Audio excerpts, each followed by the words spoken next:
మా ఊరు దొనలగడ్డ అండి. నా పేరు సాంబశివరావు. నాకు యూరిన్ దగ్గర ప్రాబ్లం వచ్చింది. మొట్టమొదటి ఇక్కడికి వచ్చేసాను. అది స్కానింగ్ తీయమన్నారు. స్కానింగ్ తీసుకుని వచ్చేసాను. నాకు ఆపరేషన్ చేశారు. నాకు ఇప్పుడు క్యాన్సర్ వచ్చిందని చెప్పారు. క్యాన్సర్కి మందులు వాడుతున్నారు ఫ్రీగానే. ట్రీట్మెంట్ బాగుంది మాకు. నాకు బాగా హుషారుగా బాగానే ఉంది. అసలు డాక్టర్ గారు బాగా చూశారు. నన్ను బాగా చూసుకున్నారు. మందులు మంచిగా వాడారు. నాకు తగ్గిపోయింది. నీకు 100 పాయింట్లు ఉంది, బాగా నీకు 4 స్టేజీలో ఉంది.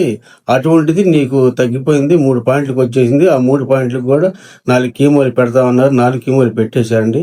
ఈ రోజుతోటి అయిపోయింది. ఈ రోజుతోటి అయిపోయినాక మళ్ళీ ఒక 20 రోజులకు రమ్మన్నారు. వచ్చినాక స్కానింగ్ తీసి చూద్దాం అది ఏ మోతాదులో ఉందో. అది దాన్ని చూసి మెడిసిన్ పెట్టడమా లేకపోతే ఎట్లా ఉందని చూసి కానీ మందులు వాడము అని చెప్పారు సార్.